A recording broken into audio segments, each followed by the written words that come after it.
یہ مجلس ہی سال ثواب ہے اور میں نے ماہ ربیع الاول کی مناسبت سے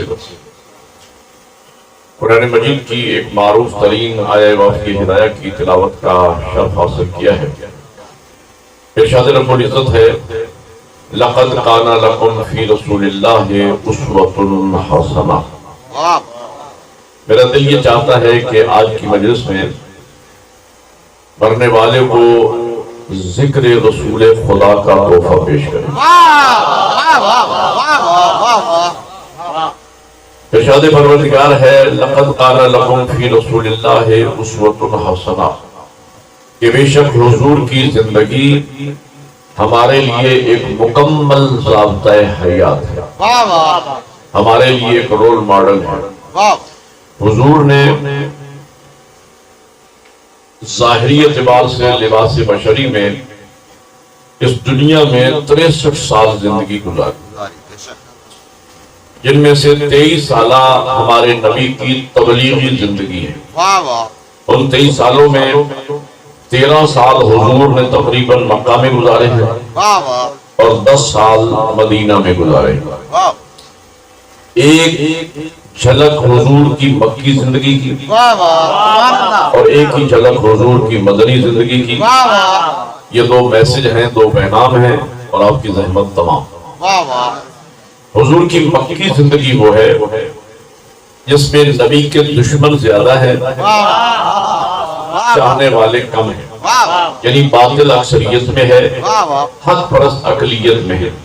وہاں حضور نے 13 سال زندگی گزار کے جو ہمارے لیے رول ماڈل چھوڑا، جو ہمارے لیے اسوہ چھوڑا، وہ یہ کہ جب باطل ہو کثرت میں، حق پرست ہو اقلیت میں، تو حق پرست اقلیت کو باطل اکثریت کے ساتھ کیسے حسن سلوک سے پیش آنا ہے اور اس باطل اکثریت کو اپنا کیسے بنانا ہے۔ تاریخ کا ایک واقعہ ہے، زبان زد عام ہے، بچوں کو سکولوں میں پڑھایا جاتا ہے۔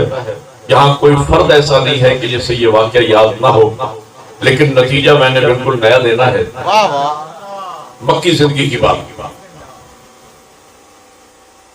مکی زندگی میں حضور کے مکہ میں ایک عورت ہے جو کافرہ ہے، مشرکہ ہے، دشمن خدا اور رسول ہے۔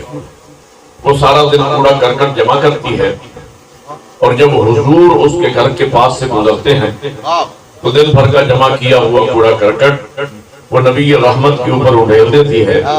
حضور مسکرا کے آگے تشریف لے جاتے ہیں۔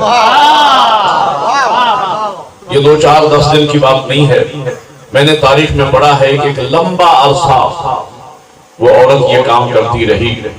شاید وہ کفر کی خدمت سمجھ کر یہ کام سر انجام دیتی توجہ فرما کر کہ جب کبھی حضور اس کے گھر کے پاس سے گزرے تو دن بھر کا جمع کیا ہوا کوڑا کرکٹ نبی رحمت کے اوپر اڑیل دیتی، حضور مسکرا کے آگے چلے جاتے۔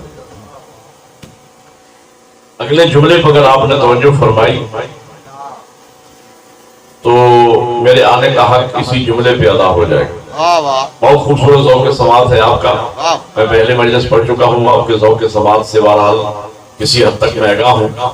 آپ نے میرا ایک لفظ بھی ضائع نہیں ہونے دیا تھا، اس میرٹ پہ اہل سمجھ کے آپ کو سنا رہا ہوں۔ ہم عرض کریں گے یا رسول اللہ، اگر وہ عورت اپنے اس کرتوت سے باز نہیں آ رہی، اگر وہ عورت اپنے اس عمل سے باز نہیں آ رہی تو حضور آپ ہی راستہ بدلیں۔ تو نبی فرمائیں گے خبردار، اگر خود ہدایت ہی اپنا راستہ بدل لے تو گمراہی کا اعلان کرے۔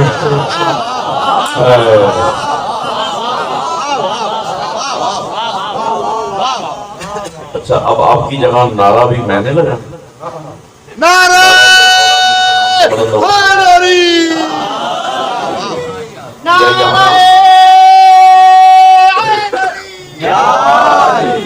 یہ رواج ختم ہو گیا نعرے لگانے کے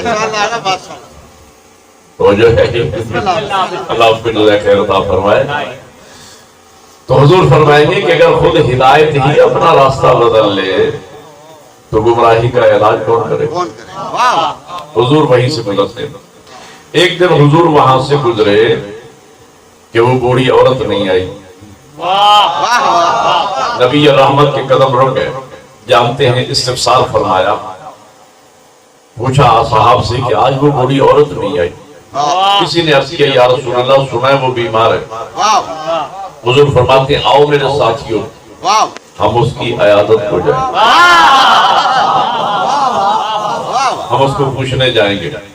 یہاں رک کر میں آپ سے ایک سوال کرنا چاہ رہا ہوں، مجھے جواب دیجیے گا، حضور کس کی عیادت کو جا رہے ہیں؟ کسی مسلمان کی؟ بولو یا سچ بتاؤ، کسی مومن کی؟ کسی اچھے ہمسائے کی؟ نہ، کافرہ، مشرکہ، کوڑا کرکٹ ڈالنے والی، دشمن۔ جب وہ نہیں آئی، کوڑا کرکٹ ڈالنے نہیں آئی، حضور تشریف لے گئے پوچھنے کے لیے۔ نبی کی اسی سیرت کا نام اسلام ہے، اور اسی پر چلنے کا نام مسلمانی ہے۔ زبان سے کہہ بھی دیا یا خرد نے کہہ بھی دیا لا الہ تو کیا حاصل، دل و نگاہ جو مسلمان نہیں تو کچھ بھی نہیں۔ اور میرے بھائیوں، فقط زبانی کلمہ پڑھنے سے کچھ نہیں ہوتا، میلاد منانے سے کچھ نہیں ہوتا، خالی نعرے لگانے سے کچھ نہیں ہوتا۔ اللہ فرماتا ہے لَقَدْ كَانَ لَكُمْ فِي رَسُولِ اللَّهِ أُسْوَةٌ حَسَنَةٌ، حضور کی حیات طیبہ ہمارے لیے زندگی گزارنے کا بہترین نمونہ ہے۔ کیا نمونہ پیش کیا حضور نے کہ جب بوڑھی عورت نہیں آئی کوڑا کرکٹ ڈالنے تو تشریف لے گئے پوچھنے کے لیے۔ نبی کی اسی سیرت کا نام اسلام ہے، اور اسی پر چلنے کا نام مسلمانی ہے۔ اگر تو یہ سیرت کی جھلک ہمارے کردار میں مسلم معاشرے میں پائی جاتی ہے تو ہم رسول کے سچے عاشق ہیں، لیکن اگر نبی کا کردار کچھ ہے، امتی کا کردار کچھ ہے، تو خالی میلاد منانے سے کیا ہوگا؟ بولو یار، اہل بیت کے نام یاد کر لینے والا شیعہ نہیں ہوتا، کردار آل محمد اپنانے والا شیعہ ہوتا ہے۔ اور ہے یا نہیں؟ میں عرض کیا کرتا ہوں کہ رحمت للعالمین کا ماننے والا ہو اور ظالم ہو، بولو یا کلمہ پڑھتا ہے رحمت للعالمین کا، اور کلمہ کو خود ظالم ہے۔ کیا فیض پایا اس نے رسول رحمت کو مان کے؟ کیا فیض پایا اس نے رسول اللہ کا کلمہ پڑھ کے کہ کلمہ رحمت للعالمین کا پڑھتا ہے اور امتی کلمہ کو خود ظالم ہے، تو رسول رحمت کی رسالت نے اس امتی پہ کیا فیض کیا ہے؟ اسے کیا فیض ملا، اسے کیا شرف ملا، اسے کیا حاصل ہوا نبی کا کلمہ پڑھ کے کہ نبی رحمت للعالمین ہے، کلمہ کو ظالم۔ ایک ربائی سنانا چاہتا ہوں آپ، کسی شاعر نے بہت خوبصورت بات کی ہے، ناپاک زبانوں سے نہ لو نام حسین۔ سننا چاہو تو سنو، ناپاک زبانوں سے نہ لو نام حسین، لوٹی ہوئی دولت سے محرم نہ کرو۔ ناپاک زبانوں سے نہ لو نام حسین، لوٹی ہوئی دولت سے محرم نہ کرو، اور جن ہاتھوں سے ظالم کی حمایت کی ہو ان ہاتھوں سے شبیر کا ماتم نہ کرو۔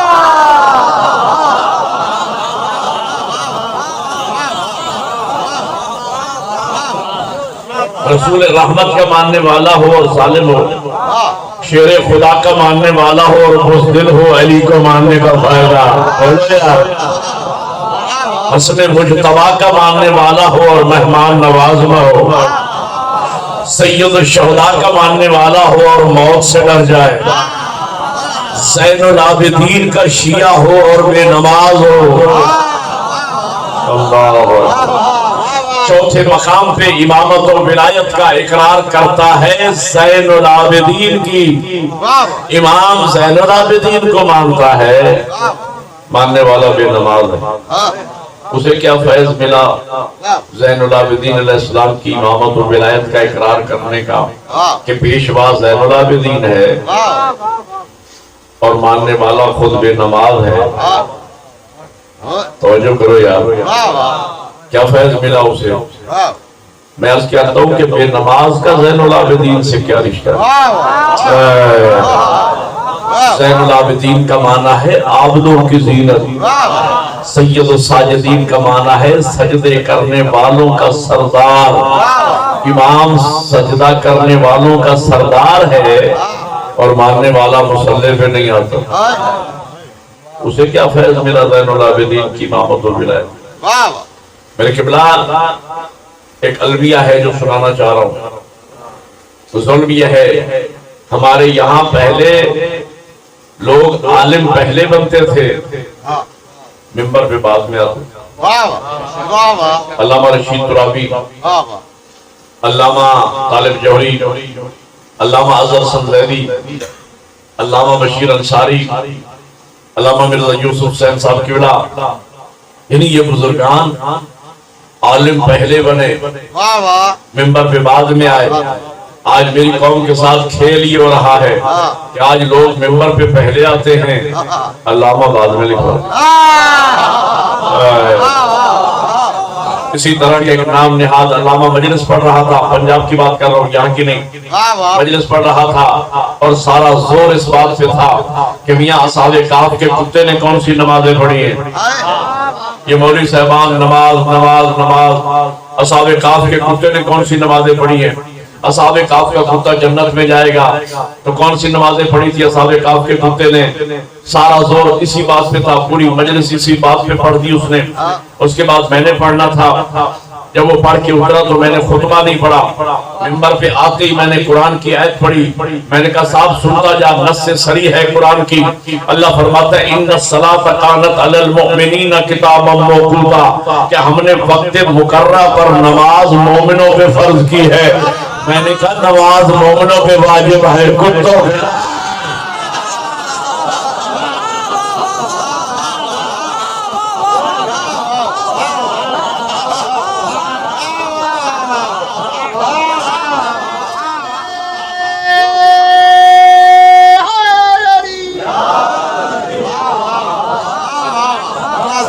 نماز مومنوں پہ واجب ہے، کتوں پہ واجب نہیں.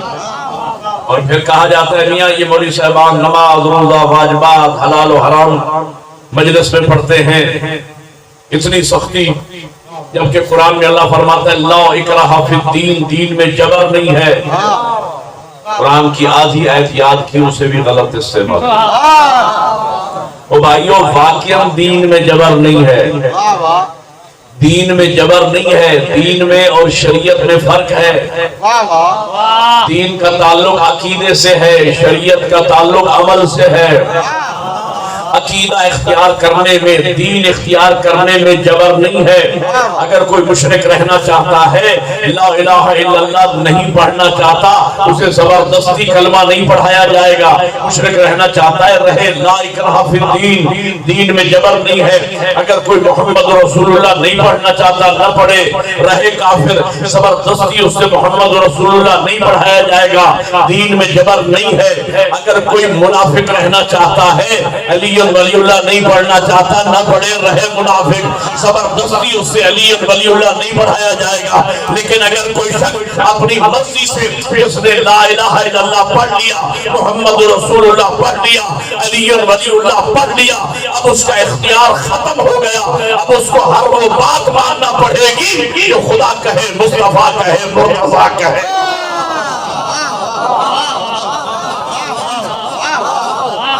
اس کا اختیار ختم.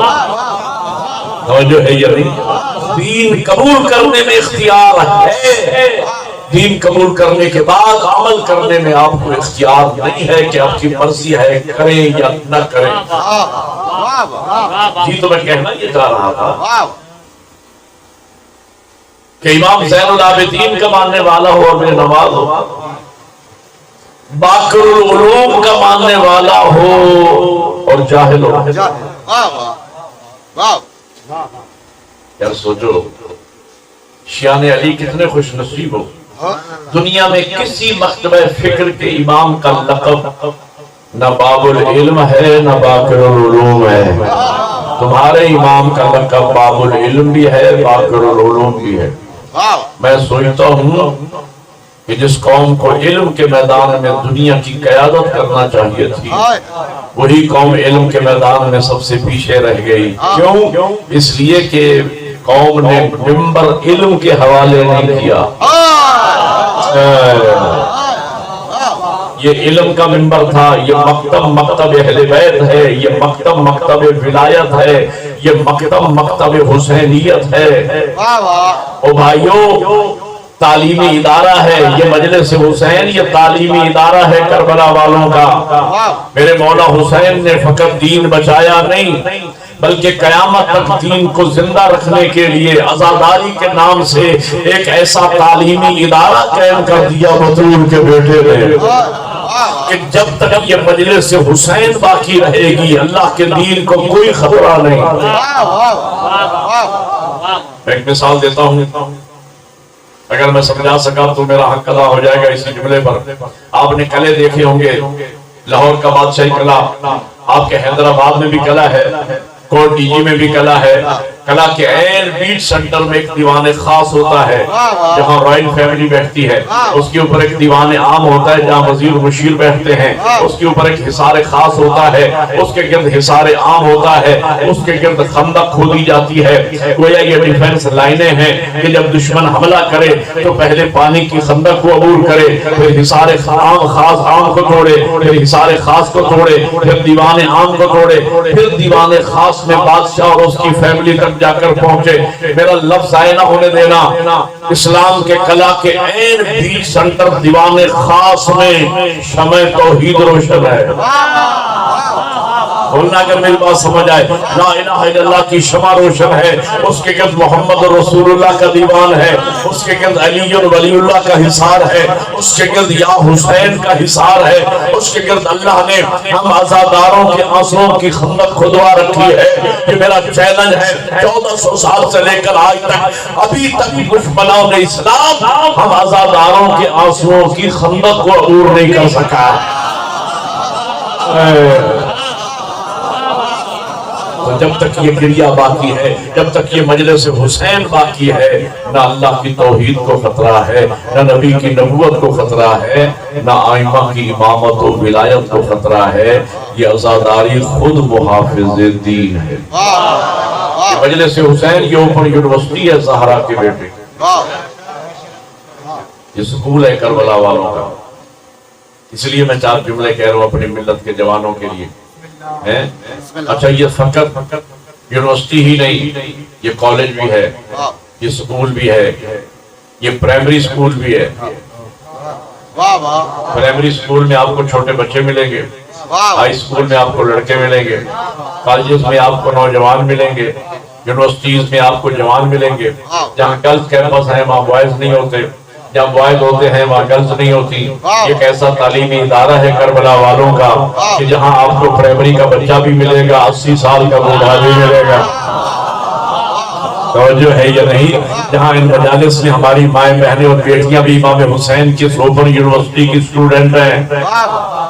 اور میرے قبلات، دنیا کے تعلیمی اداروں میں اور کربلا والوں کے تعلیمی ادارے میں زمین و آسمان کا فرق ہے. دنیا کے تعلیمی اداروں میں آپ جائیں، پہلے بھاری بھرکوں فیسیں ادا کریں، پھر علم حاصل کریں. لیکن یہ کریموں کی درسگاہ ہے، یہاں آئیں علم بھی لے جائیں، ثواب بھی لے جائیں، جاتے ہوئے نیاز بھی لے جائیں. توجہ ہے یہ نہیں؟ یہ مکتب علم ہے. اور آپ جانتے ہیں دنیا میں انہی تعلیمی اداروں کا ریکارڈ سب سے بہتر ہوتا ہے جہاں پڑھانے والا سٹاف ہائی کوالیفائیڈ ہو. بولو یار، کتنے افسوس کی بات ہے کہ مکتب کا نام مکتب علم ہے، مکتب حسینیت ہے. اور مکتب حسینیت میں ممبر پہ آنے والا انگوٹھا چھاپ ہو. بولو یار، اس نے سکول کا منہ نہ دیکھا ہو، صرف اچھی سر کی بنیاد پہ اسے ممبر پہ بٹھا دیا جائے. تو بھائیو یاد رکھو یہ علم کا منبر ہے، مجلس کرانے سے زیادہ اہم ہے ذاکر کا انتخاب۔ یہ جو آپ لوگ بلا رہے ہو ان کو دینا کیا چاہتے ہو؟ بھائی دین تو وہی پہنچائے گا جو دین پڑھ کے آیا ہوگا۔ ذاکر کی پہچان کرو، دو چیزیں ضرور دیکھو پڑھنے والے میں، ایک اس کی کوالیفیکیشن کیا ہے، کتنا پڑھا ہوا ہے، دوسرا اس کا تقوی دیکھو، کہیں بے نماز تو نہیں، کہیں بے روزہ دار تو نہیں، کہیں فاسق و فاجر تو نہیں۔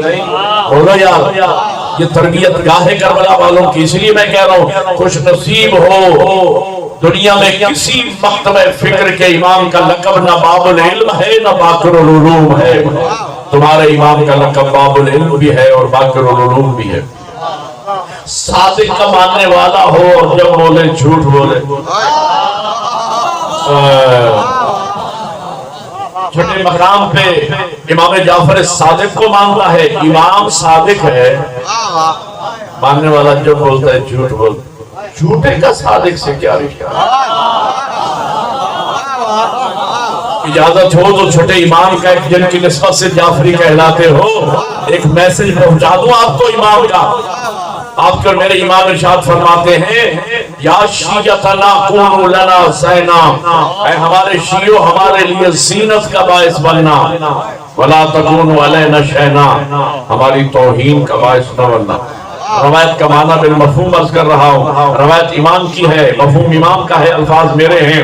امام فرماتے ہیں ہمارے شیعو خدا کو کسی نے نہ دیکھا، لوگوں نے ہمیں دیکھا، ہمارے ذریعے سے اللہ کو پہچانا، جب مخلوق ایسی ہے تو خالق کیسا ہوگا، نمائندے ایسے ہیں تو بھیجنے والا کیسا ہوگا۔ ہم 14 جس طرح توحید کی معرفت کا سبب بنے ہیں، امام فرماتے ہیں ایک زمانہ آنے والا ہے ہمارا 12واں بھی پردہ غیب میں چلا جائے گا، لوگ ہمیں نہیں دیکھیں گے، لوگ تمہیں دیکھیں گے، تمہارے ذریعے سے ہمیں پہچانیں گے۔ جس طرح ہم 14 توحید کا معرفت، توحید کی معرفت کا سبب بنے ہیں، اس زمانے میں ہمارے شیعو تم ہماری معرفت کا سبب بنو گے، تو اے ہماری نسبت سے حیدری، قاسمی، نقوی، جعفری کہلانے والا، علوی کہلانے والا، تیری شکل، تیری صورت، تیری سیرت، تیرا کردار، تیرا چلن ایسا ہونا چاہیے دشمن تیرے کردار کو دیکھ کر کے اٹھے۔ رحم اللہ علی صادق آل محمد، مالک ان کے چھٹے امام پر رحمت نازل کر، جس جعفری کا یہ کردار ہے اس کے امام صادق کا کیا کردار ہے؟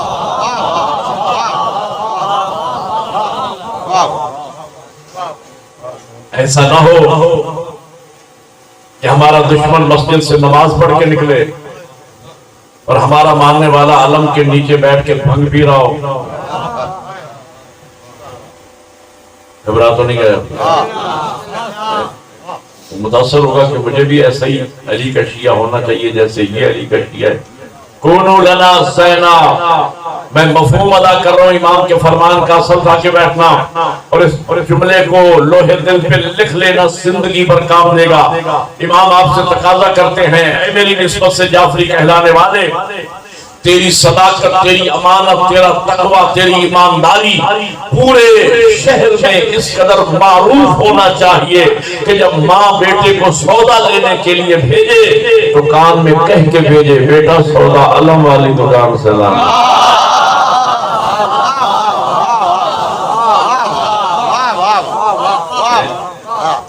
قاسم کا ماننے والا ہو، قاسم کا معنی ہے غصے کو پینے والا۔ قاسم کا معنی کیا ہے؟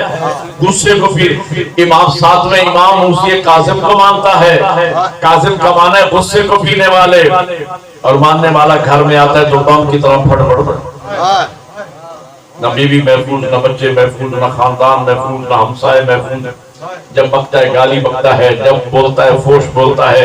یاد رکھنا بد عمل، بد کردار، فاسق و فاجر، آوارہ گرد، بدماش، چور، اچکا اور بد کلامی کرنے والا بنو امیہ کا مرید تو ہو سکتا ہے، باب الحوائج موسیٰ کاظم کا مرید نہیں ہو سکتا۔ اور جو ہے یہ نہیں جی، تو میں کہنا یہ چاہ رہا تو بات اس طرف چلی گئی کہ حضور نے فرمایا کہ آؤ میرے اصحاب ہم اس کی عیادت ہو جائیں گے. موضوع یاد ہے یا نہیں؟ میں کہتا ہوں حضور کس کی عیادت کو جا رہے ہیں؟ کسی مومن کی، مسلمان کی، اچھے انسان کی، دشمن کوڑا کرکٹ ڈالنے والی نہیں آئی. پوچھنے چلے گئے.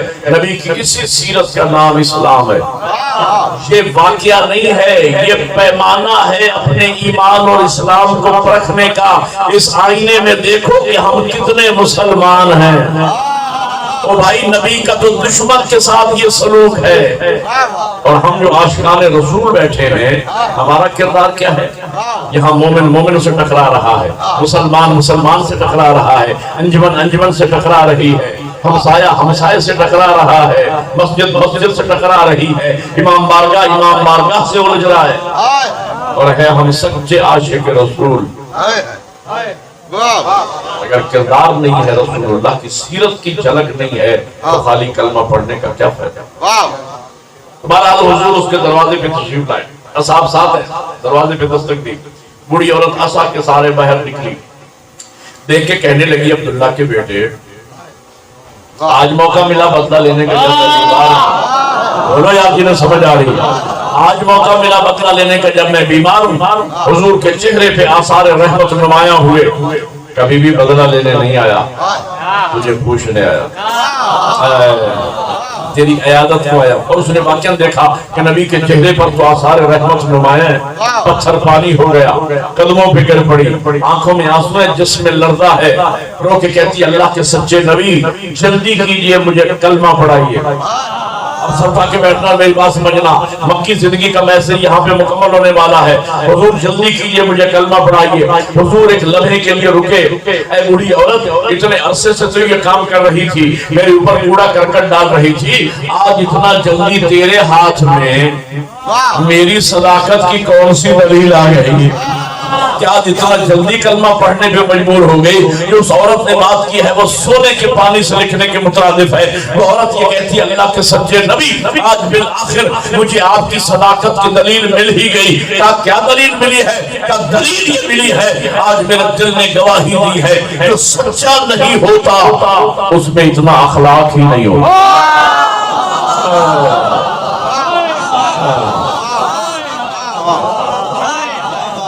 جو سچا نہیں ہوتا اس میں اتنا. تیرے اخلاق کے کریمانہ اس بات کی دلیل ہے کہ تو بھی سچا ہے، تیرا دین بھی سچا ہے، تیرا پیغام بھی سچا ہے. اس عورت نے ہمارے ہاتھ میں کسوٹی دے دی، پیمانہ دے دیا. آج 73 فرقے ہیں مسلمانوں کے، 73 فرقے. ہر فرقہ دوسرے کو کافر کہہ رہا ہے. 73 کے 73 فرقے دوسرے ایک دوسرے کو کافر کہہ رہے ہیں. صرف کافر وہ ہے جو ہم سب کو مسلمان مان رہے ہیں. آپ نے غور ہی نہیں فرمایا اور جو ہے یا نہیں.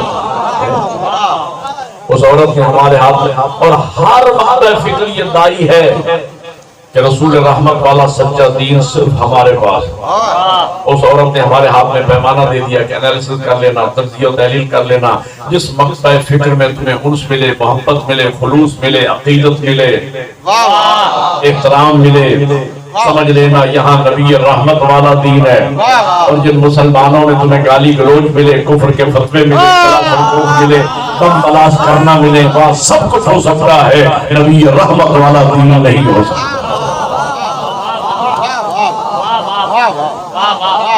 مکی زندگی کی بات مکمل ہوئی. اجازت ہے مدنی زندگی کا پیغام سنو. مدنی زندگی کا معاملہ مکی زندگی سے بالکل اپوزٹ ہے. مکی زندگی میں نبی کے دشمن زیادہ تھے، باطل کثرت میں تھا، حق پرست اقلیت میں. مدنی زندگی میں معاملہ الٹ ہے. مدنی زندگی میں حق پرست عاشقان رسول، رسول کے چاہنے والے، محبان رسول کثرت میں ہیں، یعنی حق پرست اکثریت میں ہیں، باطل اقلیت میں. وہاں نبی نے 10 سال زندگی گزار کے جو ہمارے لیے رول ماڈل اسوہ چھوڑا وہ یہ تھا کہ جب باطل ہو اقلیت میں، حق پرست ہو کثرت میں، تو حق پرست اکثریت کو باطل اقلیت کے ساتھ کیسے حسن سلوک سے پیش آنا ہے. اور اس باطل اقلیت کو اپنا کیسے بنا.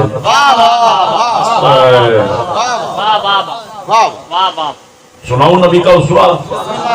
مدینہ کے گرد و نواح میں ایک شخص رہتا تھا جو کافر تھا, دشمن خدا و رسول تھا, اتفاق سے وہ شاعر بھی تھا.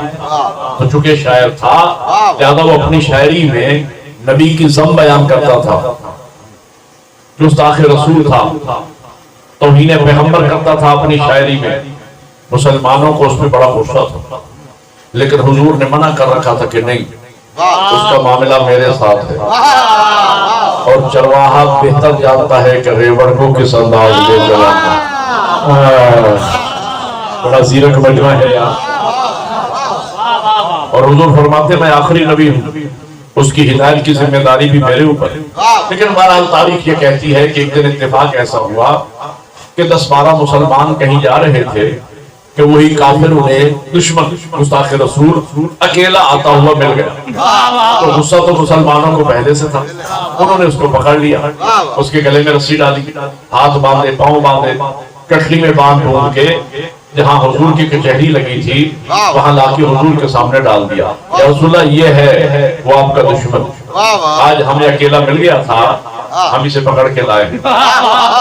حضور زیر لب مسکرائے, پہلے اس گستاخ کی طرف دیکھا, پھر اصحاب کی طرف نظر رحمت فرمائی, اور زیر لب مسکرا کے فرماتے میرے ساتھیوں دیکھ رہے ہو, یہ میرا دشمن ہے, شاعر ہے, شاعری میں میری ذم بیان کرتا ہے, توہین کرتا ہے, گستاخ ہے میرا, اسے اٹھائیے اور لے جائیے, اور لے جا کر کے اس کی زبان کاٹ دی.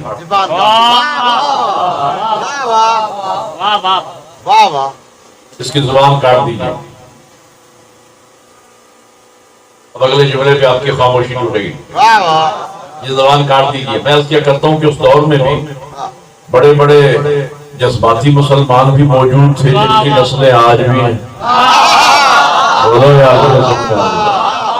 ایک بندہ کھڑا ہوا, یا نبی اللہ اگر مجھے اجازت دیں, گدی سے زبان کاٹ کے پھینک دیں. ایک اور بندہ کھڑا ہوا, یا نبی اللہ اگر مجھے اجازت دیں پہلے میں اس کی ناک کاٹوں, پھر کان, پھر زبان. ایک تیسرا بندہ کھڑا ہوا, یا نبی اللہ اگر مجھے اجازت دیں میں اس تکلف میں ہی نہ پڑوں, ایک ہی بار میں اس کا کام تمام کر دوں. ابھی یہ باتیں ہو ہی رہی تھی کہ ادھر سے مولا متقیان امیر المومنین امام المتقین علی ابن ابی طالب, اور کوئی دل میں ٹھنڈک پیدا ہوئی ہے یا نہیں؟ بولو یار. یہ بجلی ہے نا, کرنٹ, اس کے دو اثر ہیں. یہ ایک ہی وقت میں ہیٹر بھی جلاتی ہے, اے سی بھی چلاتی ہے. اللہ نے میرے مولا امیر کے نام میں بھی دو اثر رکھا ہے. علی کا نام سن کے منافق کے دل میں ہیٹر جا جاتا ہے, مومن کے دل میں اے سی.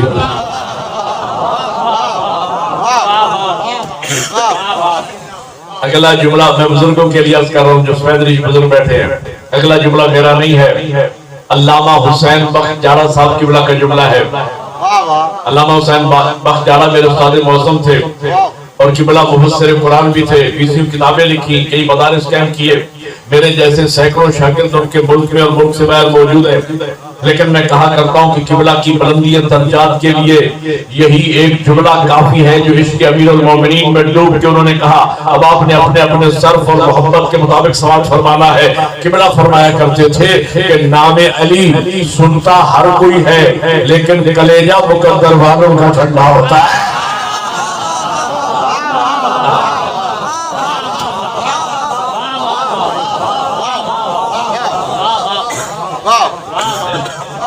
کلیجے میں ٹھنڈک محسوس ہوئی مولا علی کا نام سن کے. ڈاکٹر علی شریعتی کا جملہ ہے, ہمارے عظیم و شان اسکالر گزرے ہیں ڈاکٹر علی شریعتی, ان کا جملہ ہے اور میں اپنا عشرہ قربان کر دوں اس بزرگوار کے ایک جملے پر. کیا عظیم بات کہی. ڈاکٹر علی شریعتی فرماتے ہیں شیعان علی تم کتنے خوش نصیب ہو, اللہ نے کائنات میں ایک ہی علی بنایا اور وہ تمہارے حصے میں.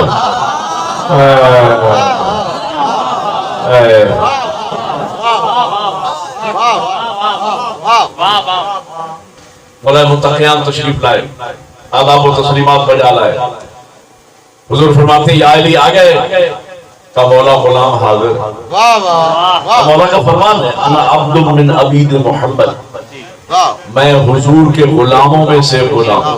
ہاں ہاں، واہ اور امیر کا فرمان ہے انا عبد من عبید محمد، میں حضور کے غلاموں میں سے غلام ہوں۔ اچھا میں ایک بات سوچتا ہوں طالب علم کی حیثیت سے کہ میں کہوں گا یا علی آپ تو نور اول کا دوسرا حصہ، واہ آپ تو لحموں کا لاہمی، دموں کا دمی، جسموں کا جسمی، روحوں کا روحی، تو آپ کیوں فرما رہے ہیں کہ میں حضور کے غلاموں میں سے غلام؟ واہ مولا امیر فرمائیں کہ حکیم کا کوئی قول حکمت سے خالی نہیں ہوتا، ربیع الاول ہے اس لیے جملہ کر رہا ہوں، حکیم کا کوئی قول حکمت سے خالی نہیں ہوتا، میں قیامت تک آنے والے گستاخان رسول کا منہ بند کرنے چلا ہوں کہ جب میں نور کا دوسرا حصہ ہو کے، لحموں کا لاہمی، دموں کا دمی، جسموں کا جسمی، روحوں کا روحی ہو کے جب میں دعویٰ نہیں کرتا کہ میں نبی جیسا، صورت ملا میرے نبی جیسا کیسے ہو سکتا؟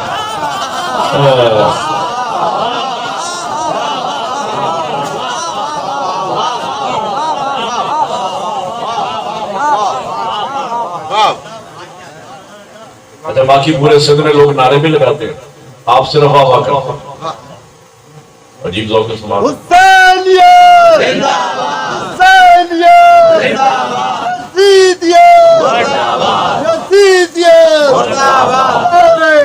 حیدری توجہ فرماتے ہیں آپ حضرات، اللہ آپ کو جزائے خیر عطا فرمائے۔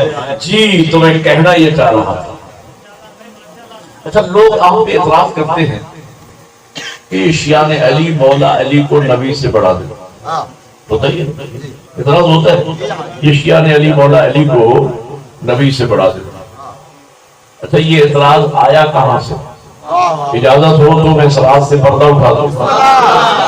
یہ اعتراض آیا یہاں سے کہ لوگ شان رسالت سنتے ہیں اپنے گھر میں، شان ولایت سنتے ہیں ہمارے ممبر سے، وہاں یہ سن کے آتے ہیں، مشکات شریف کی روایت ہے جا کے پڑھ لیجئے، وہاں یہ سن کے آتے ہیں کہ غار حرا میں جبرائیل نے نبی کو دیکھا، پکڑا، سینے سے لگایا، پھر زمین پہ لٹایا، پھر سینہ چاک کیا، کچھ نکالا کچھ بھرا، پھر سینے کو سی لیا، پھر خوب دبایا جس میں کب کبھی تاری ہوئی، کامتے ہوئے نبی جناب خدیجہ الکبریٰ کے پاس آئے، سارا قصہ بیان کیا، جناب خدیجہ نے ہاتھ سے پکڑا، برقہ بن نوفل یہودی کے پاس لے کے آئی اور سارا واقعہ بیان کیا۔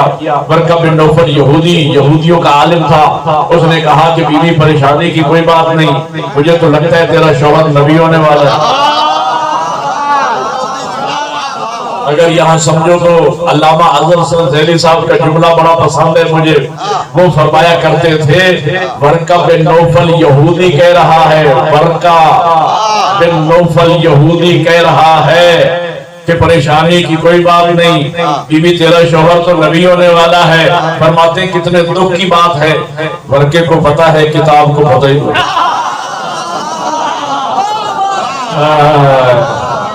برقے کو پتا خود کتاب کو پتہ ہی کوئی نہیں، برقہ وہاں یہ سن کے آتے ہیں کہ جبرائیل نے پڑھایا، اور جب ہمارے یہاں آتے ہیں مجلس میں تو سنتے ہیں کہ وہی جبرائیل شاگرد ہے امیر المومنین کا۔ یہ بھی روایت سنا دوں آپ کو جلدی میں، جبرائیل وحی لے کر آئے، ابھی وحی کا سلسلہ رکائی ہے کہ ادھر سے مولا متقیان کی آمد ہوئی، جیسے جبرائیل نے مولا علی کو آتے دیکھا، جبرائیل سورہ تعظیم کھڑے ہو گئے، نبی جانتے ہیں، استفسار فرمایا جبرائیل آپ علی کی تعظیم کیسے کرتے ہیں؟ عرض کیا یا رسول اللہ جس طرح ہر شریف شاگرد اپنے استاد کی تعظیم کرتے ہیں۔ حضور فرماتے ہیں علی تیرے استاد جبرائیل یہ کیسے کہا؟ حضور آپ بہتر جانتے ہیں، اگر مجھ سے سننا چاہتے ہیں تو میں بتا دیتا ہوں، جب اللہ نے میرے نور کو خلق کیا، سألنی اللہ ہو، تو اللہ نے مجھ جبرائیل سے سوال کیا یا جبرائیل من انت و من انا، اے جبرائیل تو کون ہے اور میں کون ہوں؟ تو میں نے جواب دیا انت و انا مالک تو ہے میں۔ سوال دوبارہ ریپیٹ ہوا یا جبرائیل من انت و من انا، تو کون ہے اور میں کون ہے؟ میں سمجھ گیا کہ میرا جواب اگر مکمل ہوتا تو دوبارہ سوال نہ ہوتا، لیکن اس کے علاوہ میرے پاس کوئی جواب نہیں تھا، پھر میں نے وہی جواب دیا انت و انا مالک تو ہے میں۔ تیسری دفعہ پھر سوال ہوا یا جبرائیل من انت و من انا، اے جبرائیل تو کون ہے اور میں کون ہوں؟ پھر میں نے یہی جواب دیا انت و انا مالک تو ہے میں ہوں۔ زیدی صاحب اس مقام پہ فرمایا کرتے تھے جب بات تو میں تک پہنچ گئی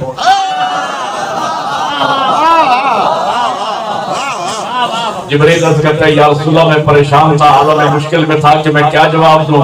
وَإِذَا نُودِيتُ خَلْفِي، پیچھے سے ایک آواز آئی یا جبرائیل قُلْ فِي جواب ربک انت ربی الجلیل وَأَنَا عَبْدُكَ الذلیل۔ جبرائیل اپنے رب کے جواب میں یوں کہے تو میرا جلیل بزرگ کو برتر پالنے والا ہے، میں تیرا حقیر سا عبد ہوں۔ یا رسول اللہ جب میں نے یہ جواب دیا اس کے بعد سوال نہیں ہوا، اب میں سمجھ گیا کہ میرا جواب مکمل ہوا، لیکن فوراً میرے دل میں خیال پیدا ہوا کہ میں اپنا استاد تو دیکھوں۔ فَإِذَا رَأَيْتُ خَلْفِي، اور جیسے ہی میں نے پیچھے مڑ کے دیکھا فَهُوَ عَلِيُّ بْنُ أَبِي طَالِبٍ، وہ میرے استاد علی ابن ابی طالب۔ وہاں سنتے ہیں کہ جبرائیل نے پڑھایا نبی کو، یہاں کے سنتے ہیں کہ وہ جبرائیل شاگرد ہے امیر المومنین کا۔ ایک بات میں کہوں، ربیع الاول ہے اور میلاد آنے والے ہیں، آپ بھی شرکت کرو گے اور مناؤ گے میلاد۔ ایک بات میری سمجھ لیجئے، خدا کے لیے جوہر کی قیمت جوہری ہی سے پوچھے، جو سمجھا ہے وہ بولا ہے میرے ساتھ۔ خدا کے لیے جوہر کی قیمت جوہری ہی سے پوچھئے۔ وہ بندہ جس نے زندگی میں 500 کا نوٹ نہ دیکھا ہو، اس سے کوہ نور کی مالیت ماپنے کو نہ کہیے۔ نہیں آپ نے بولا ہی نہیں، سمجھے ہی نہیں میری بات کو۔ او بھائی وہ بندہ جو ڈیلی 500-700 پہ مزدوری کرنے والا ہو، انسانی دماغ کی کیپیسٹی ہے، ایک لیمٹ ایک حد ہے جس سے اوپر طائر فکر انسانی پرواز کر ہی نہیں سکتا ہے۔ اگر آپ اس سے پوچھ بیٹھیں گے کہ میاں کوہ نور کی مالیت لگاؤ تو وہ بڑی چھلانگ لگائے گا، کہے گا 50 لاکھ۔ اس غریب کو کیا پتا کوہ نور کیا ہوتا ہے؟ میں کہتا ہوں وہ مولوی جن کی جیب میں فضائل کا ٹکا نہ ہو، وہ کیا نام حسنین کے نانا کا مقام کیا ہے؟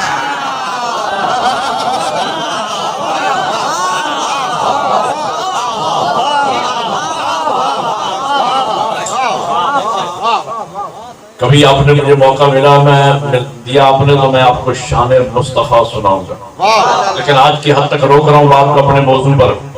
ہاں تو میں کہنا یہ چاہ رہا تھا، کہا یا علی آ گئے کہ مولا حاضر۔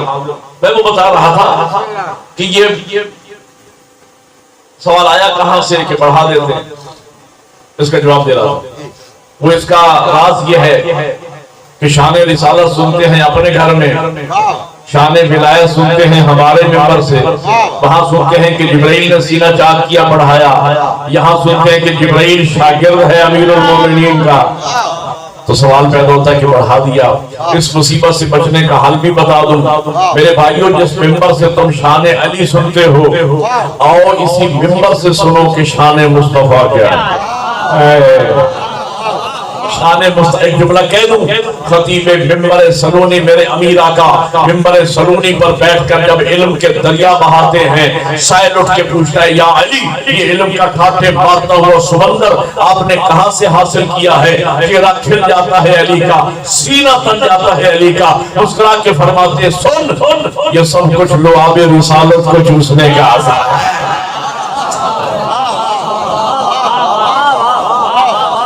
جس ممبر سے تم شان علی سنتے ہو، اسی ممبر سے سنو کہ شان مصطفیٰ کیا ہے۔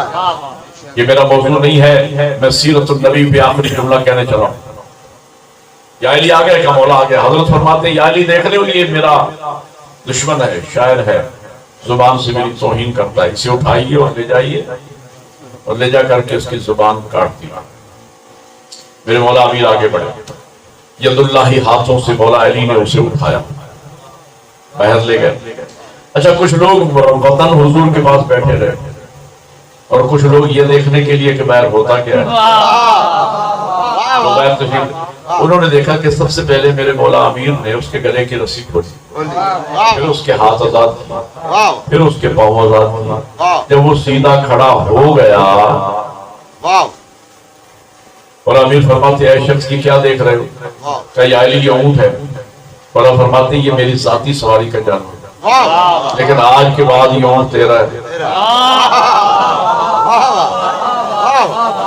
اس پہ سوار ہو جا اور وہ تیرے گھر کا راستہ جا۔ اب ایک تاریخی بات کہنے چلو، آپ کے انداز میں لیں گے لیکن بات تاریخی ہے۔ وہ اس اونٹ پہ سوار ہو گیا اور ہو گیا، لوگ دوڑتے ہوئے نبی کے پاس آئے، یا رسول اللہ غضب ہو گیا، یا حضور فرماتے ہیں خیریت تو ہے، کیا ہوا؟ حضور اپنے علی کو کہا تھا کہ اس کی زبان کاٹ، یہ دیکھو علی نے کیا کیا، علی نے زبان تو کیا کاٹنا تھی، علی نے اس کے ہاتھ کی رسی کھول دی، پاؤں آزاد کر دیے، گلا آزاد کر دیا، اور یا رسول اللہ اسے اپنا قیمتی اونٹ بھی دے دیا، اور حضور وہ اونٹ پہ سوار ہو کے چلا بھی گیا۔ حضور صلی اللہ علیہ وسلم مسکرائے، مسکرا کے فرماتے میرے ساتھیوں تم میری بات کو نہ سمجھے علی سمجھ، اب سمجھانا جملہ سمجھ رہا، تم میری بات کو نہ سمجھے علی سمجھ گئے۔ اور بھائیوں اسی دن سے ہم شیعان علی تو ہو گئے بھائی محتاط، اور ہم نے نبی کے بعد یہ سوچ کر دامن علی اور اولاد علی کو پکڑ لیا کہ ارے وہ لوگ نبی کی صحبت میں بیٹھنے والے، وہ لوگ جو نبی کا ایک اشارہ نہ سمجھ سکے، نبی کے بعد پورا دین امت کو کیسے سمجھائیں گے؟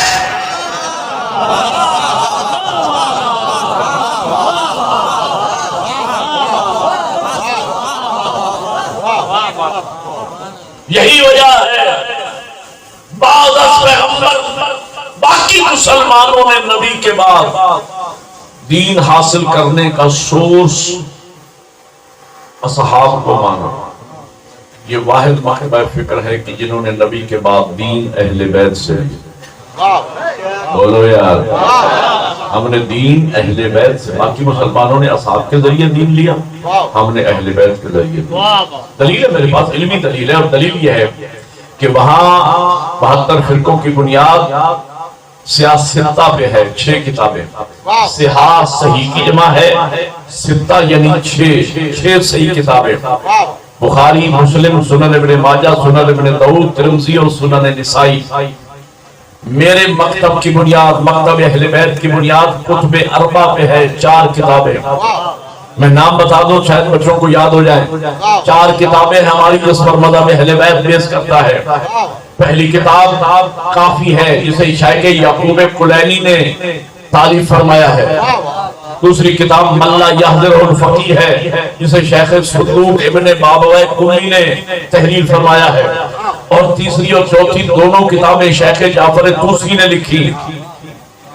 ایک کتاب کا نام الاستفسار اور دوسری کتاب کا نام التہذیب، یہ کتب اربع ہیں۔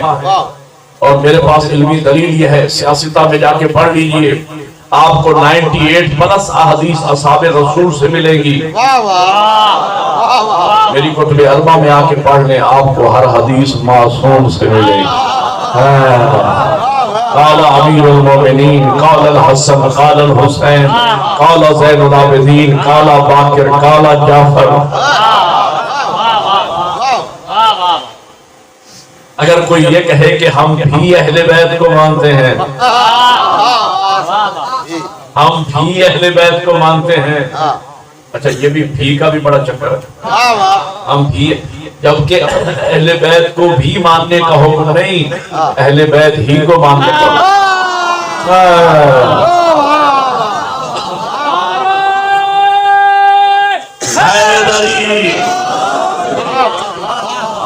شکر ہے آپ نے نعرہ بھی لگا دیا، ورنہ میں ترستا ہی جاتا۔ نعرہ لگانا چاہیے، مولا علی کا نام زینت ہے میرے ٹھن۔ ہاں تو کتب اربع جس پر بیس ہے مذہب اہل بیت کی، وہاں 6 کتابیں ہیں، یہاں کتب اربع ہیں۔ اگر کوئی کہے کہ ہم بھی اہل بیت کو مانتے ہیں، اس دعوے کے باطل ہونے کی دلیل یہ ہے کہ علی اہل بیت کے اب میں ایک جملہ ہے، جملہ نہیں پوری کتاب ہے، ایک جملے میں، جو سمجھے گا وہ بولے گا میرے ساتھ۔ علی اہل بیت کی اس فرد کامل کا نام ہے کہ جنہوں نے سحری زندگی میں آنکھیں کھولی نبی کی گود میں، نبی نے آنکھیں بند کی علی کی گود میں۔ وہ علی باب العلم جو مسجد میں نبی کے ساتھ، گھر میں نبی کے ساتھ، میدان میں نبی کے ساتھ، سفر میں نبی کے ساتھ، اس باب مدینہ العلم سے مسلمانوں نے سیاستہ میں گنتی کی چند حدیثیں لی ہیں۔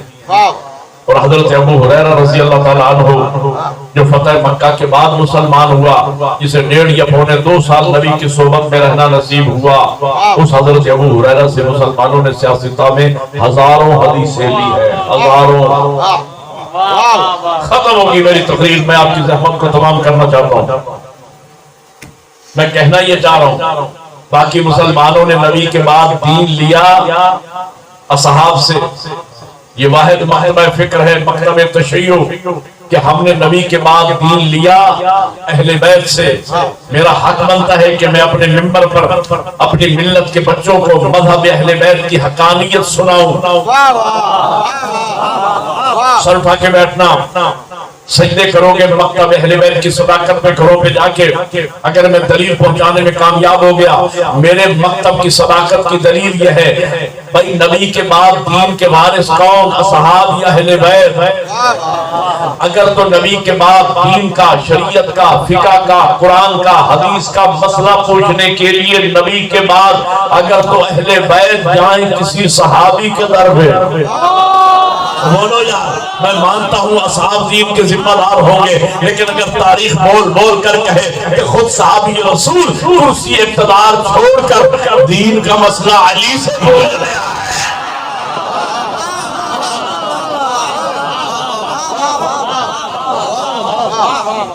اور یہ کہتا ہوا واپس پلٹے کہ اگر آج علی نہ ہو تو مسلمانوں ہم نے نبی کے بعد دین ہلاکت سے بچنے والوں سے نہیں کیا، ہلاکت سے بچانے والوں سے.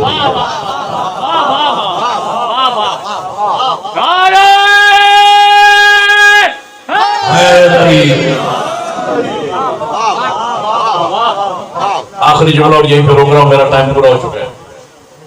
یہ واحد مکتبہ فکر ہے مکتب تشیع جو ہم اپنے آپ کو جعفری کہتے ہیں. کیا کہتے ہیں بھائی؟ بولو یار. ہم اپنے آپ کو کیا کہتے ہیں؟ جنہیں فخر ہے جعفری ہونے پہ سارے لاؤ.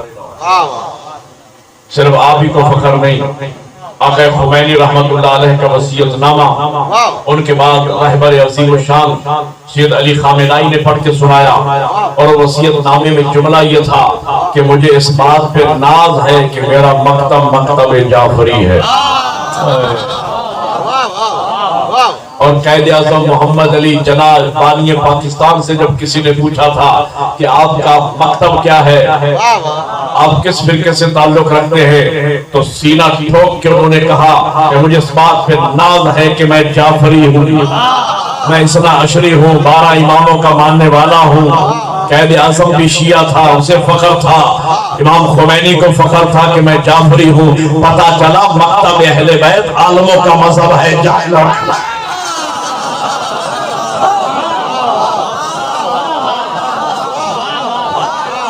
جو ہے یا نہیں؟ ہم اپنے آپ کو جعفری کہتے ہیں کس نسبت سے؟ بولو امام شاباش امام جعفر صادق علیہ السلام کی نسبت سے. اگر یہ جملہ سمجھانے میں کامیاب ہو گیا سجاد بھائی یوں سمجھو کہ میں نے پورا عشرہ پڑھ دیا،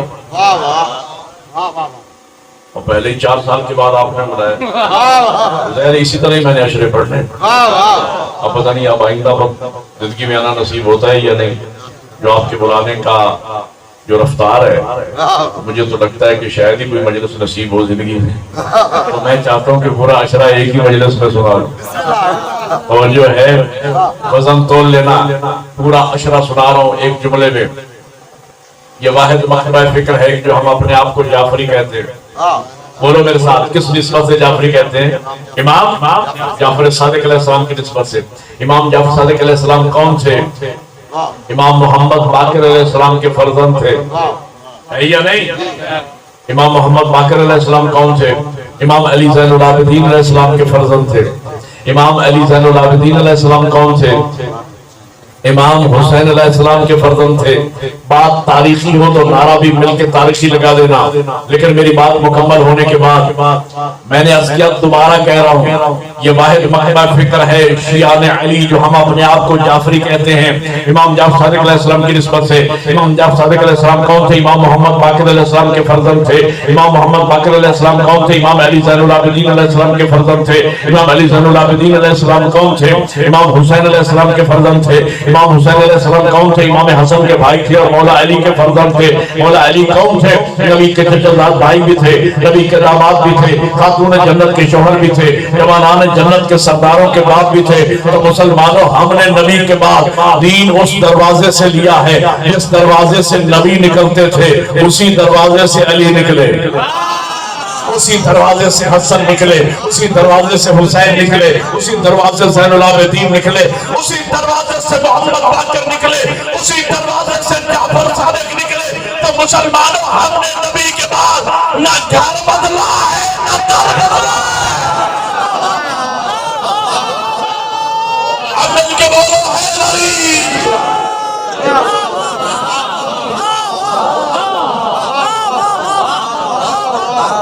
ہم نے نبی کے بعد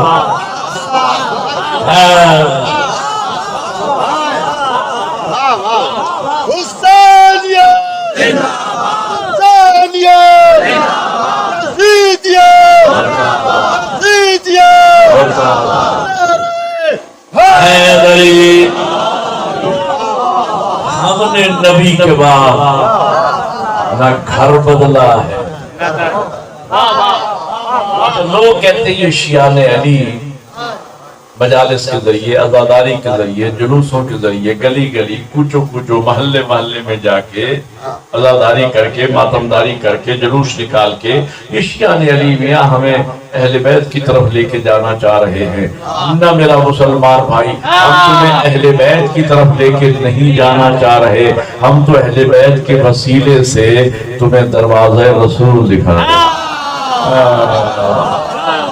اور مسلمانوں، اگر اس دروازے کا مال بھی تمہارے لیے قابل قبول نہیں ہے تو اس سے بڑا کوئی در لے کے آ۔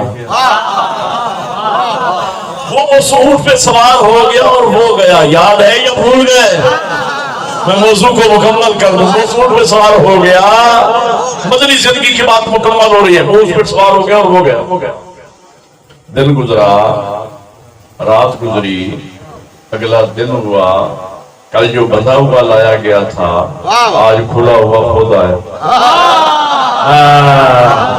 یہ ہے سیرت پیغمبر، یہ ہے دین اسلام کا پیغام۔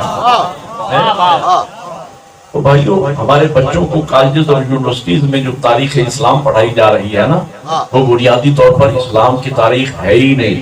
ایک جملہ کہوں، پڑھے لکھے لوگ شاید سمجھیں، بنو امیہ اور بنو عباس کے ظالم بادشاہوں کے کرتوتوں کا نام اسلام نہیں، اسلام صرف 14 کے کردار کا نام ہے۔ کاش ان مسلمانوں کو سیرت النبی پڑھائی جاتی، کاش ان مسلمانوں کو اہل بیت کا کردار سنایا جاتا، یہ مسلمان دنیا میں پھر رحمت ہی بانٹتا۔ یہ جو مسلمان آج دنیا میں درندہ بنا ہوا ہے اور مسلمان کو دیکھ کر وحشت ہونے لگی ہے لوگوں کو، یہ اس لیے ہے کہ اسے اسلام کا کردار بنو امیہ کے کردار کو دکھایا گیا ہے۔ اسلام کا کردار بنو امیہ کے بادشاہوں کے کردار کا نام اسلام نہیں، 14 کے کردار کا نام اسلام ہے۔ اسلام کی سچی روح کو سمجھنا ہے تو مجلس حسین میں آ، یہاں تمہیں پتا چلے گا کہ سیرت رسول کیا ہے۔ جو نبی کا کردار تھا وہی علی میں ڈیولپ ہوا، اور جو ہے یہ جو کل بندھا ہوا لایا گیا تھا آج کھلا ہوا خود آیا۔ آنکھوں میں آنسو ہیں، جس میں لرزہ ہے، آکے نبی کے قدموں پہ ہاتھ رکھ دیے، یا رسول اللہ آپ کی صداقت کی قسم ساری رات نیند نہیں آئی۔ شاعر تھا نا، شاعر تھا، یا رسول اللہ، توجہ آخری جملہ، یا رسول اللہ ساری رات آپ کی شان میں قصیدے لکھتا رہا۔ حضور اجازت ہے ایک قصیدہ سنا دوں؟ ایک قصیدہ پڑھا، دوسرا پڑھا، تیسرا پڑھا، چوتھا پڑھا، 5 قصیدے جب شان مصطفیٰ میں پڑھ چکا، میرے نبی زیر لب مسکرائے، مسکرا کے فرماتے میرے ساتھیوں، میں نے نہ کہا تھا تم میری بات کو نہ سمجھے۔ علی سمجھ گئے، علی نے وہ زبان کاٹ دی جو مذمت کیا کرتی تھی، وہ زبان عطا کر دی جو قصیدے پڑھا کر رہی ہے۔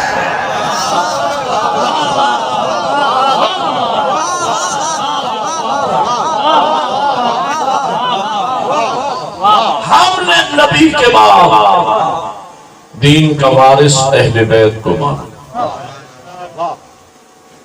اور یہی وجہ ہے کہ جب دین پہ مشکل وقت آیا، خدا گواہ ہے اصحاب کی بیٹیاں گھروں میں بیٹھی،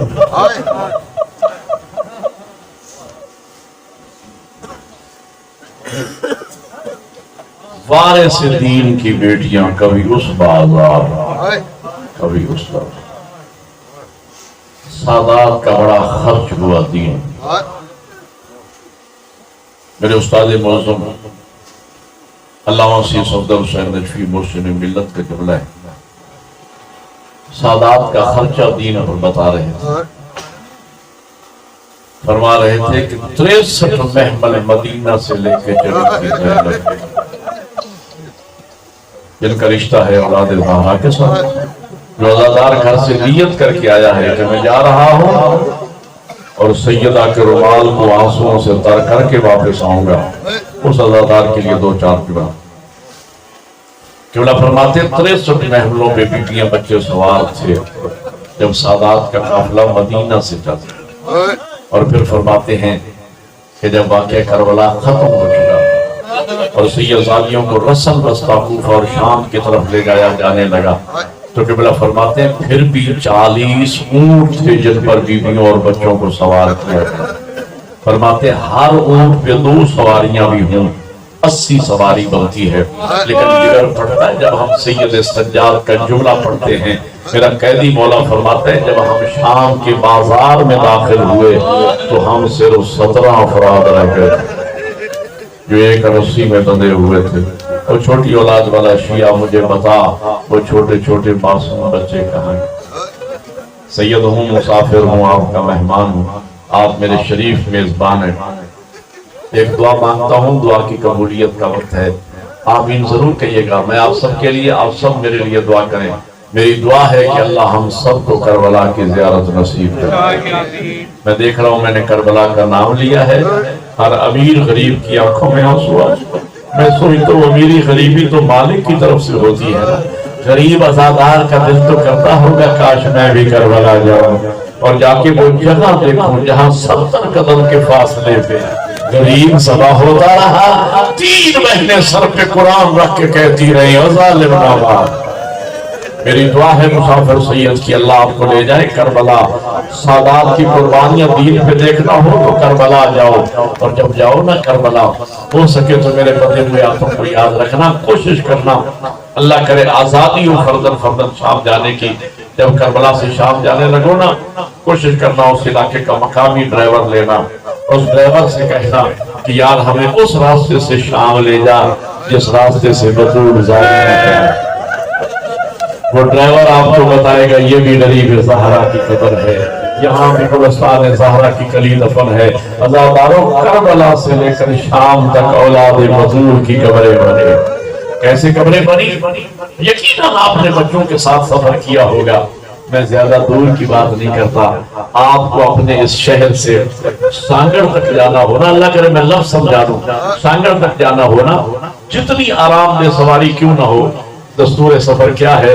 ہمیشہ مائیں بچوں کو پکڑ کے بیٹھتی ہیں، ہو سکتا ہے کوئی جم لگے بچہ گر نہ جائے۔ عزاداروں میرے سر پہ قرآن رکھو، کربلا سے لے کر شام تک ماؤں نے بچوں کو نہیں پکڑا ہوا، بچوں نے ماؤں کو پکڑا ہوا، اس لیے کہ ماؤں کے ہاتھ پسے گردن بندھے ہوئے تھے۔ عزاداروں جب تک بچوں کے ہاتھوں میں طاقت رہتی بچے ماؤں کے دامن سے لپٹے رہتے، اور جب بچوں کے ہاتھ تھک جاتے، بچوں کے ہاتھ چھوٹ جاتے، بچے رو کے کہتے اماں میں گر گیا، مائیں حسرت و یاس کی نگاہ سے دیکھ کر کہتی میرے لال خدا حافظ ماں مجبور ہے۔ کسی بات کا گواہ ہے وہ واقعہ، وہ نیزہ جس پر سر حسین تھا چلتے چلتے زمین میں گر گیا۔ جب چلنے سے نہیں چلا شمر کوڑا لے کے سید سجاد کے پاس آیا، کہتی تیرے بابا کا نیزہ کیوں نہیں چلتا؟ سید سجاد نے اونٹ کی طرف دیکھا، بیمار کی چیخ نکل گئی، رو کے کہا ملعون ہماری سواری گر گئی۔ اللہ کرے میں بات کی عزادار کو جملہ سمجھا سواری گر گئی۔ شمر کہتے ہیں سجاد بچے تو پہلے بھی گرتے رہے ہیں، پہلے تو نیزہ نہیں رکا۔ سید سجاد رو کے فرماتے ملعون پہلے ہمارے بچے تھے، اب ہماری غیرت کا مسئلہ۔ اور حسین کے سینے کا تعویذ سکینہ گر گئی۔ عزاداروں میں نے پڑھ دیا، آپ نے سن لیا، سکینہ کا نام آیا۔ جناب زینب نے اپنے آپ کو اونٹ سے یوں گرایا جیسے عباس زین سے گرے۔ یہی جملہ چند سال پہلے میں نے ڈیرہ غازی خان محسن نقوی شہید کے جلسے پہ کہا کہ بی بی نے اپنے آپ کو اونٹ سے یوں گرایا جیسے عباس زین سے گرے تھے۔ ایک ماتمی سیدزادہ کھڑا ہو گیا، اس نے ہاتھ باندھ کے کہا مولانا بی بی کا تقابل عباس سے نہ کرو، عباس علی کا بیٹا تھا، زینب علی کی بیٹی۔ اگلا جملہ جو اس نے کہا مجھے قبر کی دیواروں تک نہ بھولے گا کہ مولانا عباس کا گھوڑے سے گرنا اور ہے، زینب کا اونٹ سے، اور جس کی ماں کا جنازہ رات کو اٹھا تھا۔ رات کا وقت، رات کا وقت بی بی نے تلاش کرنا شروع کیا۔ تھوڑی دور گئی بی بی، کیا دیکھا؟ ایک کالے بھوکے والی بی بی ہے جس نے جناب سکینہ کو اٹھایا ہوا ہے، پیار کر رہی ہے۔ جناب زینب آگے بڑی، سکینہ بیٹا آؤ، قافلہ رکا ہوا ہے۔ بچی کو لیا، پھر اس بی بی کی طرف دیکھ کر کہا بی بی آپ نے ہم پہ بڑا احسان کیا، ہماری یتیم بچی کو اٹھایا، لیکن ہائے افسوس زینب غریب ہو گئی، میں تجھے اس احسان کا بدلہ نہیں دے سکتی۔ ماتم کرنے لفظ سمجھنا، اس احسان کا بدلہ نہیں دے سکتی۔ کریم کی بیٹی ہوں، ایک وعدہ کرتی ہوں، قیامت کا دن ہوگا ماں بدرور سے تیری سفارش کرواؤں گی۔ خوشی و بدرور کا نام آیا، بی بی نے نقاب الٹ دیا، رو کے کہا بیٹا زینب مجھے پہچان، ارے میں تیری ماں زہرا، جب سے تو نے مدینہ چھوڑا میں نے جنت البقیع چھوڑ دیا۔ زینب تو مکے آئی ماں تیرے ساتھ تھی، تو کربلا آئی ماں تیرے ساتھ تھی، جب اکبر زین سے گرے تنہا تو نے نہیں دیکھا میں نے بھی دیکھا، اور جب قاسم کی لاش کے ٹکڑے ہوئے تنہا تو نے نہیں دیکھا میں نے بھی دیکھا، اور جب اصغر کو تیر لگا تو صرف تو نے نہیں دیکھا میں نے بھی دیکھا، اور جب میرا چکیاں پیس پیس کے بالا حسین تیرا ضربوں سے ذبح ہو رہا تھا، بیٹا زینب تو تو دلائے زینبیہ پہ دیکھ رہی تھی، میں گردن پہ گردن رکھ کے کہہ رہی تھی آخری جملے عزاداروں آپ نے کریا کیا، ہو گئی مجلس۔ آخری جملے قبلہ فرماتے ہیں یہی وجہ ہے شام میں، بس 1-1.5 منٹ کی زحمت، شام میں سیدزادیوں کو زندان وہ ملا جس کی چھت نہیں، نہ سیدزادیاں دن کی گرمی سے محفوظ، نہ رات کی سردی سے محفوظ۔ ایک دن دروغ سید سجاد سے کہتے قیدی جب میں آدھ رات کے ٹائم زندان کا دروازہ بند کرنے لگوں نا تو آپ ذرا اپنی بیویوں کو گن لیا کیجئے، کوئی بی بی زندان سے باہر نہ رہ جائے۔ جملہ اگر یاد رہ گیا نا تو مسلح پر بھی جب چاہو گے عبادت ہو جائے گی۔ عزاداروں دروغ سید سجاد سے کہتے قیدی جب میں آدھ رات کے ٹائم زندان کا دروازہ بند کرنے لگوں آپ اپنی بیویوں کو گن لیا کیجئے، ہو سکتا ہے کوئی بیوی باہر نہ رہ جائے۔ امام رو کے فرماتے ہیں دروغہ تو ان بیویوں کی عظمت سے واقف ہیں، یہ عظمت بات بیویاں ہیں، یہ وہ بیویاں ہیں جن کی ماں کا جنازہ رات کو اٹھا تھا، یہ وہ بیویاں ہیں جو آج رات کو نانا کے روزے پہ جایا کرتی تھی۔ جب تیرا دل چاہے، اگلا جملہ سے رونے کا نہیں، ماتم کیا تمہارے مذہب میں ماتم جائز ہے، جب تیرا دل چاہے تو زندان کا دروازہ بند کر لیا کر۔ وہ کہتے ہیں نہیں قیدی، پھر امام فرماتے ہیں تو اتنی ضد کیوں کرتا ہے، اصرار کیوں کرتا ہے؟ وہ دروغہ رو کے کہتا ہے قیدی جب میں آدھ رات کے ٹائم زندان کا دروازہ بند کر لیتا ہوں، آدھ رات کے بعد میں دیکھتا ہوں زندان سے باہر ایک کالے برقعے والی بیوی ہوتی ہے جو کبھی حسین حسین کر کے روتی ہے، کبھی زینب زینب کر کے بیان کرتی ہے۔ امام فرماتے دروغہ وہ بیوی ہم قیدیوں میں سے نہیں ہے، ارے وہ تو میری ماں زہرا جو زندان سے باہر اپنے بچوں کا ماں